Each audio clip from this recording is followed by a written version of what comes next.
Good morning. You're watching the morning news here at CNN News 18. My name is Toya Singh. Right here on the show today, we're preparing for the big day that lies ahead for the country. Presidential elections set to take place today.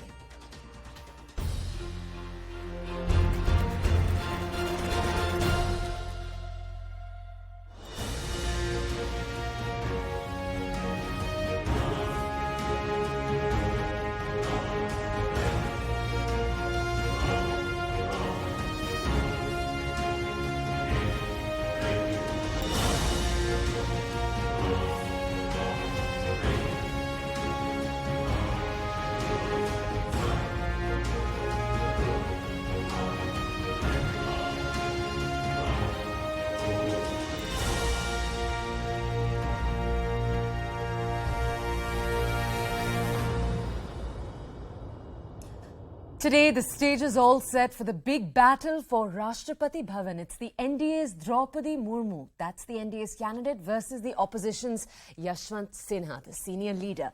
Now, the Electoral College, comprising of MPs and state MLAs, will cast their votes between 10 and 5 p.m. in the Parliament House today and the state legislative assemblies. This is all to elect the 15th president of the country. Now, interesting twists have emerged in this election after the BJP announced a tribal woman and a leader as their candidate. Several parties that would have typically stood against the NDA have in the last few weeks turned around and actually offered their support.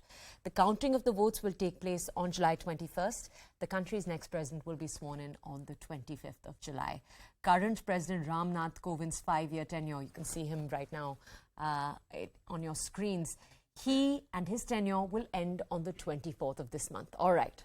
First, we just spoke of Droupadi Murmu, the NDA candidate. She's a 64-year-old leader from Odisha who began her career as a teacher.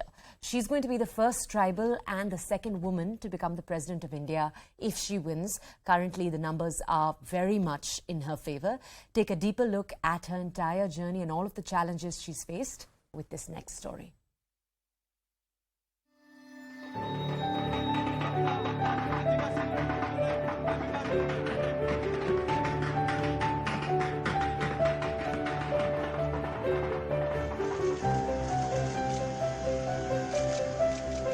From the day the NDA picked her as the presidential nominee, Droupadi Murmu was the president in waiting. Shrimati Draupadi Murmu इनको राष्ट्रपति का प्रत्याशी घोषित किया गया है NDA की तरफ से. An announcement that did not come as much of a surprise as in 2017 too, her name had figured in the NDA's shortlist for India's top constitutional office. Ram Nath Kovind had then emerged as the dark horse. With the numbers stacked overwhelmingly in the favor of the NDA, her election is high on symbolism and less about the numbers game. An election which is witnessing the changing political axis. A selection that has placed the opposition camp in a quandary.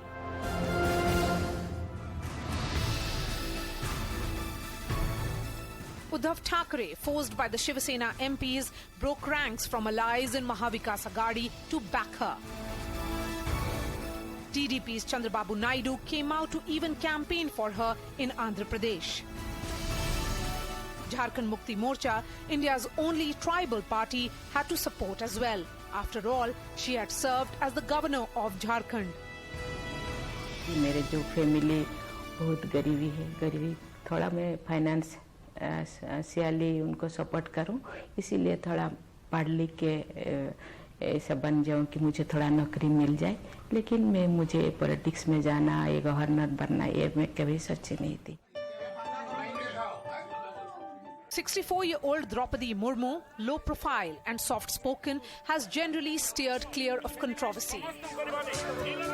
She was also the only governor to complete a full term in office in Jharkhand, which has had 10 governments in its 2 decades of existence. जो central ने हम मेरा बहन का नाम लिया ना, हम लोग बहुत खुश में, रायरमपुर के बासिंदा सब खुश में है. आदिवासी महिला की पहले जो चुना गया ना, वही सबसे खुशी बात है। पूरा रायरंगपुर के साथ ही उनका बहुत अच्छा संपर्क रहा है। सबका उन्होंने हमेशा साथ और सहयोग दिया और बहुत ही प्यार भरा संपर्क रहा है उनका सबों के साथ में। हमारे किसी भी प्रोग्राम में वो हमेशा आगे रहते थे और सबकी बातें सुनते थे। तो काउंसिलर से होके विधायक भी बन गए, विधायक बन के वो बेस्ट अवार्ड भी उनको मिला है, नीलकंठ पुरस्कार मिला है उनको। उसके बाद वो मंत्री भी बने, सबका साथ मिल के काम करते हैं। Born into a Santhali farmer's home in Uperbeda village of Mayurbhanj district, Murmu persisted with her studies even though she had to leave her village after class 7 in order to do so. With the help of relatives, she completed her schooling in Bhubaneswar and then joined Ramadevi Women's College. After her studies, Murmu got a job with the Odisha's Irrigation and Power Department. She, however, quit the job after she got married to Shyam Charan Murmu, a bank employee, and moved to Rairangpur, a town about 20 kilometers from her native village. She started teaching at the Sri Aurobindo Integral Education and Research Center in Rairangpur. It was here that her work with a Santhal organization, where she had enrolled in the 1990s, caught the attention of the BJP's Raj Kishore Das. Back then, it was a party that did not have much political influence in the state. Seeing potential in Murmu, he asked her to contest for councillor in the Rairangpur Notified Area Council. In 1997, she became councillor and later vice chairperson of the Rairangpur Corporation. 2000 में 90 से 5 साल का ये तो आप जानते हैं term होता है, लेकिन बीच में मुझे जब जनरल इलेक्शन आ गया, मुझे 2000 में टिकट दिया गया। उन्होंने कहा आपको तो लड़ना है, मैंने बोला मेरे बच्चे छोटे छोटे हैं, मुझे ये तो काउंसिलर में थी, वाइस चेयरमैन थी, तो टाउन के अंदर मुझे घूमना पड़ता था। फिर अभी तो मुझे पूरा क्षेत्र में घूमना पड़ेगा, तो टाइम नहीं दे पाऊंगी। फिर मुझे थोड़ा, मैंने बोला ठीक है चलिए। बच्चे भी बोले ठीक है माँ, तुम लड़ना चाहती हो तो लड़ो। She served twice as a BJP MLA in Odisha and also worked as a minister in the Naveen Patnaik government from the 2002 to 2004, when the BJP and Biju Janata Dal ran a coalition government. She was awarded the Neelkant Award for the Best Legislator by the Odisha Legislative Assembly.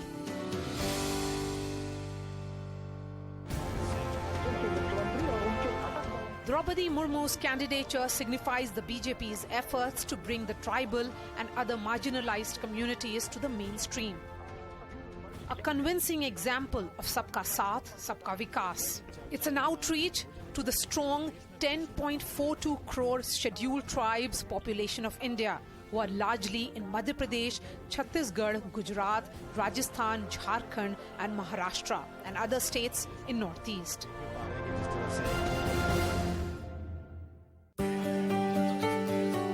The BJP hopes the message of the first tribal woman president of India will help them expand their footprints in tribal belts across the country and earn immediate electoral dividend in the upcoming polls.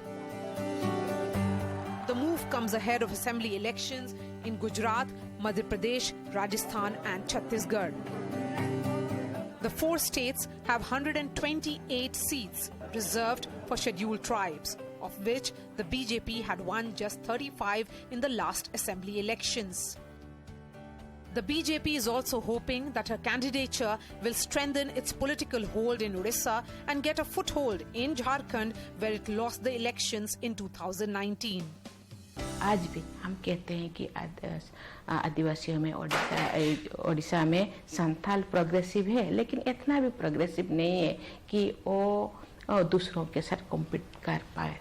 इसीलिए और भी थोड़ा अभी भी foundation stage में है। आगे जाने के लिए महिला को और पुरुष को दोनों को आगे आना होगा। जैसे परिवार चलाने के लिए दोनों की आवश्यकता है। If 2017 was about a Dalit president, 2022 is about the first tribal president and a second woman president of India. The choice of a woman is again a message by the Modi government that women remain the centerpiece of its policy. 21st July will see history unfold, and most politicians won't want to be on the wrong side of it. In New Delhi, this is Maria Shakil. All right.